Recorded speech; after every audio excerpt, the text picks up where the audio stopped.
Belajar dari pengalaman orang lain. Dia tidak akan pernah menjadi seorang yang akan maju, berkembang, apalagi menjadi seorang pemimpin. Tidak akan pernah.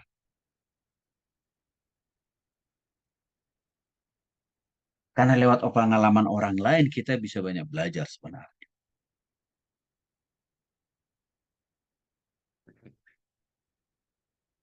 Bagaimana cara kita belajar dari pengalaman orang lain?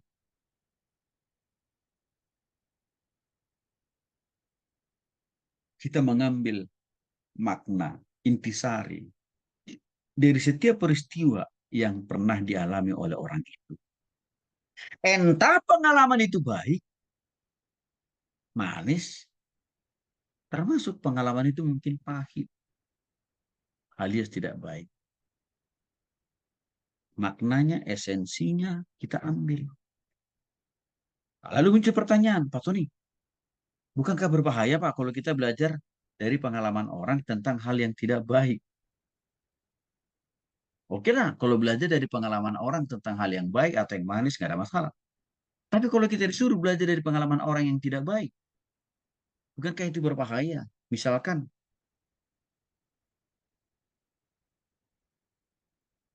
ada banyak pengalaman-pengalaman tokoh-tokoh Alkitab yang tidak baik juga di dalam Alkitab. Daud jatuh dalam perjinahan dengan Bathsheba.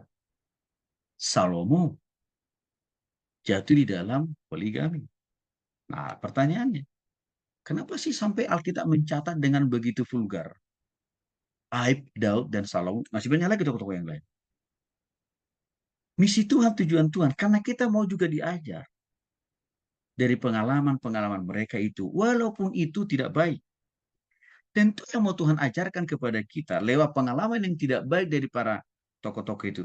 Bukan mempraktekkan yang tidak baik itu. Bukan meniru. Bukan itu maksud Tuhan. Bukan supaya kita meniru bagaimana caranya berselingkuh seperti Daud. Bukan itu yang diajarkan Tuhan kepada kita di Alkitab. Bagaimana caranya memiliki banyak suami atau istri seperti Salomo. Bukan itu yang mau Tuhan ajarkan kepada kita. Tapi supaya kita belajar. Perselingkuhan Daud. Awal kehancuran. Kepemimpinannya. Poligami yang dianut oleh Salomo. Juga sama. Awal kehancuran. Dari pemeliharaan penyertaan berkat Tuhan untuk dia. Jadi saudara, mengapa dari hal yang negatif sekalipun kita perlu belajar? Supaya kita jangan jatuh dalam dosa yang sama. Seperti orang-orang yang sudah terbukti jatuh dalam kesalahan itu. Supaya kita lebih bisa menjaga diri. Bahkan mawas diri. Itu makanya Alkitab objektif. Menjelaskan kepada kita, ini contoh-contoh yang benar. Hasilnya berkat. Tapi kita juga diperlihatkan dalam Alkitab, ini contoh-contoh yang tidak benar. Hasilnya apa? Penghukuman. Maka sebenarnya Alkitab itu sempurna memberikan gambaran atau potret buat kita. Tinggal kita mau pilih yang mana. Dalam hal apa lagi kita bisa belajar dari pengalaman orang lain? Misalkan cara memimpinnya. Bagaimana cara dia memimpin organisasi atau gereja atau pelayanan atau perusahaan ya, yang dipimpin. Kita bisa banyak belajar dari situ. Bahkan waktu orang itu cerita tentang pengalaman dia menjadi ketua panitia. Di sana pun kita juga bisa belajar. Bagaimana cara dia mengelola, mengorganisir setiap orang-orang dalam organisasi yang dipimpinnya, termasuk juga mendorong setiap orang-orang dalam kepanitiaan. Bahkan waktu orang itu berbicara tentang pengalaman dia dalam dunia pekerjaannya, di sana juga kita bisa banyak belajar. Bagaimana cara dia mengatasi konflik dalam pekerjaannya, termasuk mengatasi masalah persoalan dengan orang-orang yang dipimpin. Maka kita harus terbuka, membuka diri untuk belajar dari pengalaman orang lain.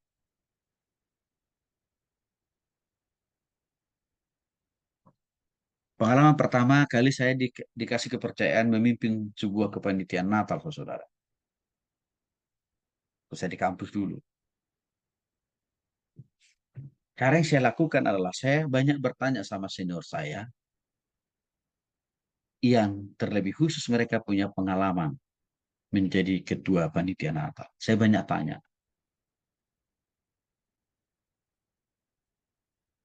memulainya dari mana, ya, termasuk juga teknik dan cara memimpin rapatnya, proses pengambilan keputusan, dan merencanakan segala sesuatu. Itu saya banyak tanya sama senior saya. Jadi saya kira benar apa yang dikatakan oleh peribahasa. Kalau kita malu bertanya, ada dua. Satu, tersesat. Yang kedua, kita akan jalan-jalan terus tanpa arah dan tujuan yang pasti. Maka hasilnya tidak ada. Maka dengan demikian, jangan malu bertanya sama orang. Wah, memang pengalaman itu subjektif, saudara. Subjektif artinya apa? Bersifat pribadi ya. Tapi dari pengalaman itu pun juga kita bisa belajar. Karena saya sudah singgung tadi, pengalaman para nabi, para rasul kita juga banyak dapat dari Alkitab.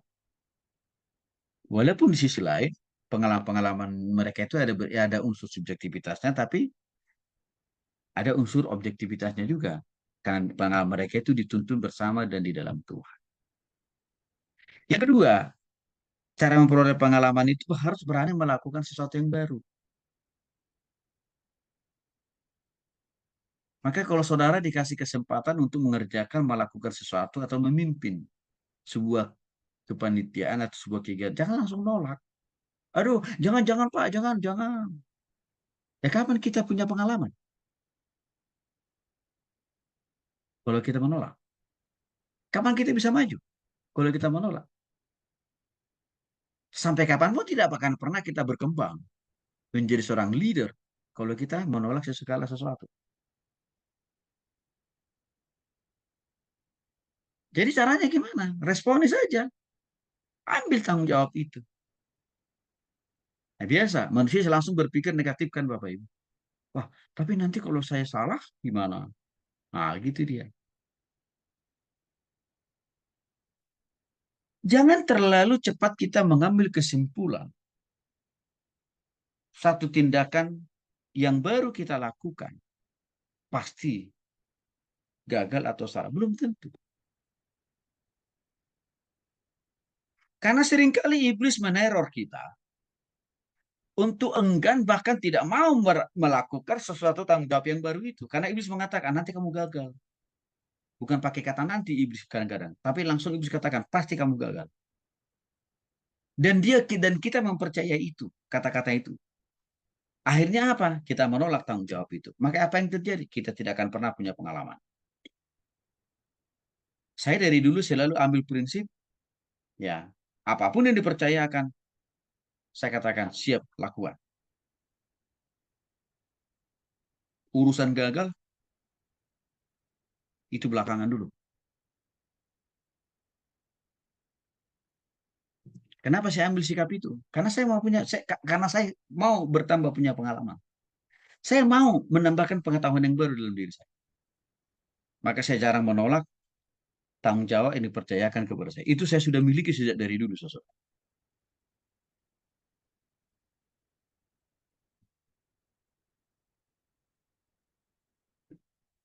Karena apa yang kita pikirkan, apa yang belum tentu itu yang terjadi. Apalagi kalau kita pikirkan itu hal-hal yang negatif. Belum tentu.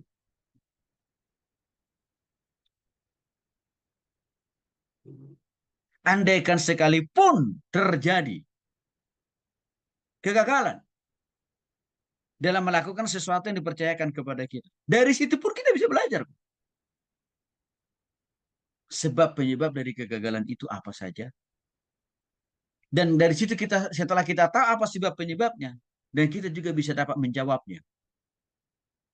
Bagaimana caranya ke depan supaya saya tidak menjadi gagal.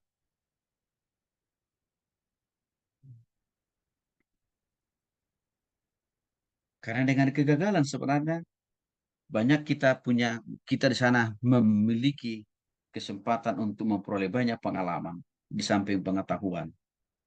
Bagaimana cara memperbaiki kesalahan, memperbaiki kegagalan.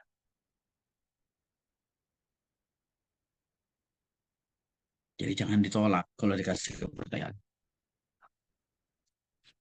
Pengalaman pertama kali saya menjadi MC di hadapan banyak orang, saudara, ini waktu mahasiswa tingkat 1. Saya belum pernah ikut training. Artinya saya belum pernah dilatih bagaimana menjadi MC yang dinamis dan kreatif. Belum pernah, saudara. Tapi tiba-tiba saja senior saya katakan, Ton, kehidupan kamu jadi MC ya. Gitu. Dilatih juga belum pernah. Dikasih tahu juga urutan acaranya, nggak tahu. Tapi yang saya tahu waktu itu cuma satu saja, siap.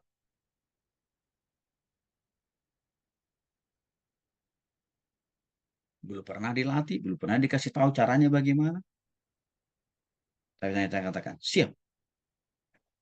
Karena saya selalu berpikir, ini pasti rencana Tuhan buat saya. Karena Tuhan mau menambahkan sesuatu hal buat saya. Pengetahuan, keterampilan, termasuk juga pengalaman.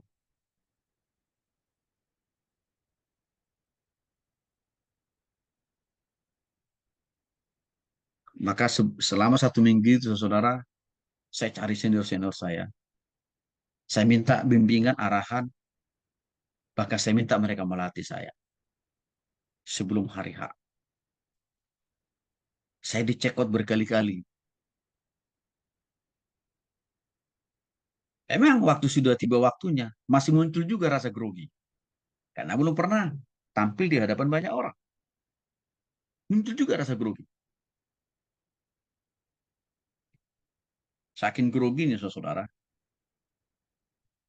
Waktu mengajak jemaat berdoa, saya biasanya umumnya kan kita memakai bahasa, mari kita berdoa. Saya pakai bahasa Batak. Saya bilang, Martangi yang Mahita. Saking grogi. Ya. Ini yang saya layani bukan orang-orang Batak. Orang Bataknya cuma 20% kok. 80% non-Batak semua. Ada Jawanya, ada Cinanya, ada Menadonya, ada ada Papuanya gitu, saudara. Saking groginya. Saya tidak pakai kata mari kita berdoa, tapi Martangi yang Mahita. Orang Batak yang mendengar itu paham. Mereka langsung tutup mata dan lipat tangan. Tapi yang bukan orang Batak, mereka nggak mau ikut berdoa. Karena kenapa? Mereka nggak ngerti artinya Martangi yang Mahita. Yang mereka tahu itu mari kita berdoa. Maka mereka nggak ada yang ikut berdoa, saudara. Di akhir doa saya, ya, kalau kita sudah selesai berdoa, kalimat yang umum kita pakai, terima kasih Tuhan. Atau amin. Saking groginya, saudara, saya tidak memakai kata terima kasih atau amin. Lagi-lagi saya memakai bahasa Batak asli. Mau lihat ya Tuhan. Hanya cuma orang Batak yang mengerti kata mau lihat ya Tuhan itu. Artinya dalam bahasa Indonesia terima kasih Tuhan atau amin. Yang 80% orang saya layani nggak paham itu. Saya saking keruginya pertama kali jadi MC begitu, saudara.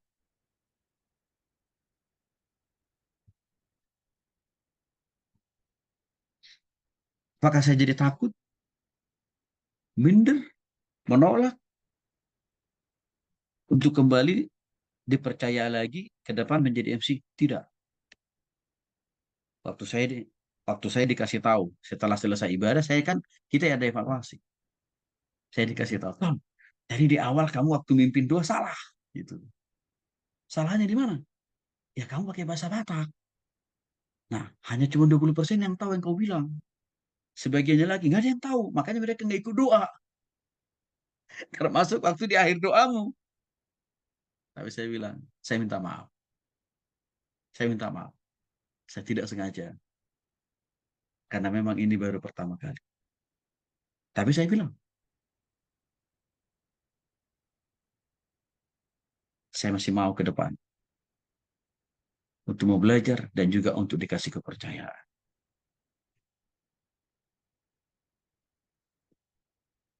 Sehingga di hari-hari selanjutnya, tentu saya berubah, saudara. Tidak lagi saya ulangi kesalahan yang sama, bahkan tidak lagi membuat kesalahan yang baru.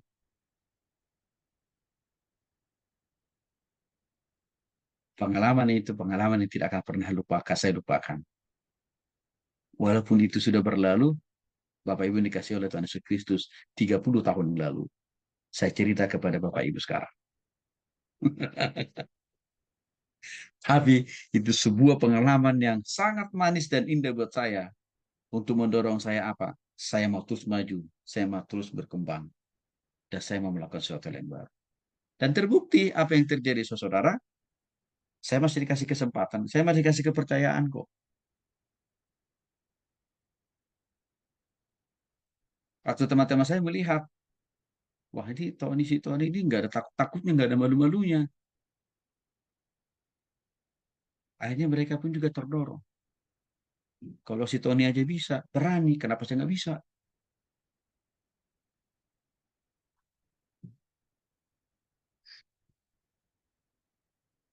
Ini penting kita pahami, Bapak Ibu.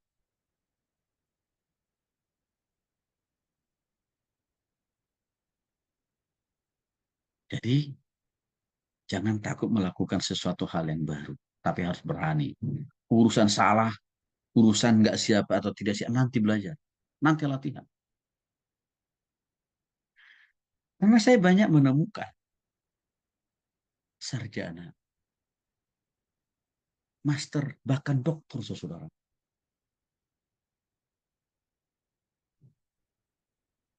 Ya, baik lulusan dari sekolah teologi termasuk perguruan tinggi umum. Gelarnya hebat, tapi tidak berani.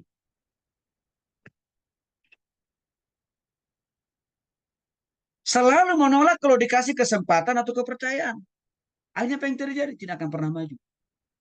Tidak akan pernah berkembang. Tidak akan pernah menjadi seorang leader. Saya banyak menemukan itu.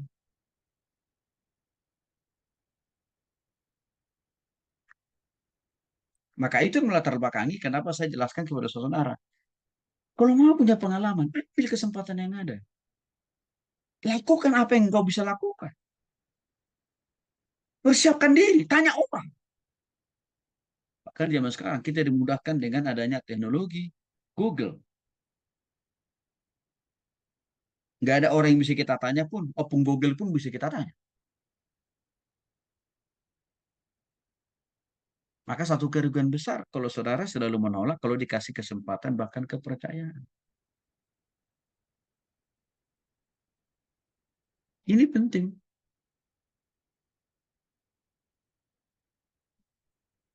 Kenapa saya dorong saudara untuk melakukan penginjilan 5 jari? Bagi saudara mungkin itu hal baru banget. Belum pernah saudara lakukan sebelumnya. Supaya saudara punya pengalaman. Bagaimana menginjili orang dengan metode 5 jari. Kenapa saya dorong saudara untuk berkhotbah? Bahkan saya minta sampai di video kan. Supaya saudara punya pengalaman yang baru. Bagaimana berkhotbah?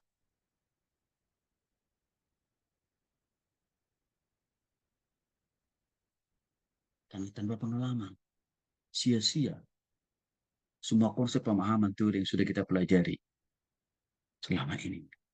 Tanpa didaratkan, tanpa dipraktekkan, tanpa diaplikasikan untuk menghasilkan pengalaman. Sia-sia semuanya.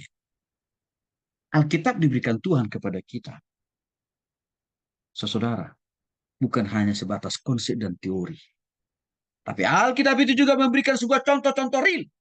Bagaimana kehidupan orang-orang yang mempraktekkan firman itu diberkati oleh Tuhan. Bagaimana kehidupan orang-orang yang tidak mempraktekkan firman Tuhan itu tidak diberkati oleh Tuhan. Kitab saja mengajarkan kita bagaimana caranya mempraktekkan firman Tuhan supaya kita punya pengalaman, saudara. Itu contoh. Oh, Alkitab itu juga mengajar kita bagaimana belajar dari pengalaman orang lain. Supaya kita juga punya pengalaman dan pengetahuan. Alkitab itu juga bisa memberikan kita banyak contoh. Bagaimana berani melakukan sesuatu hal yang baik. Musa awalnya juga sama seperti kita. Waktu dipanggil dan dipilih oleh Tuhan, apa kata Musa Bapak Ibu kepada Tuhan? Oh jangan Tuhan, aku masih muda. Nah, gitu. Persis seperti kita ini. Alasan-alasan Musa itu. Dan Musa tidak hanya berhenti membangun 1000 kali alasan.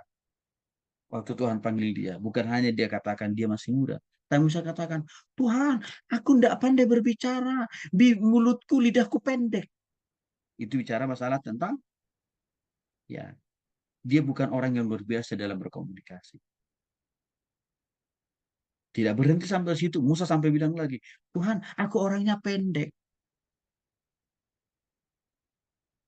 Itu menunjukkan semua apa? Kelemahan. Ketidakpercayaan diri kan, saudara.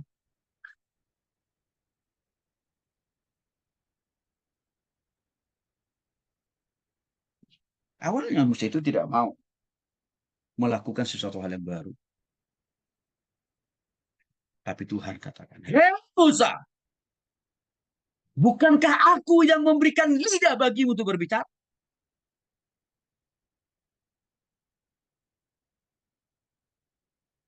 Bukankah aku yang akan memberikan kekuatan, hikmat, dan kebijaksanaan bagimu di dalam memimpin bangsa itu?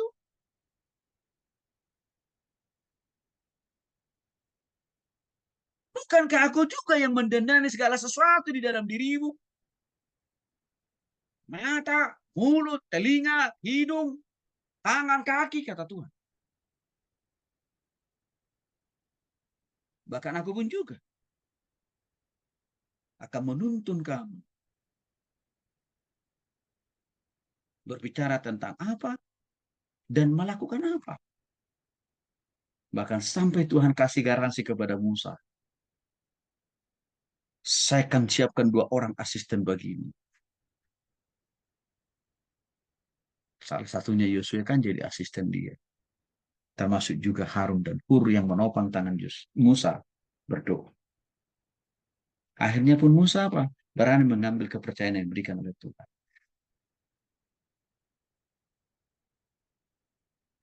Saya kira kita harus mengambil sikap seperti Musa.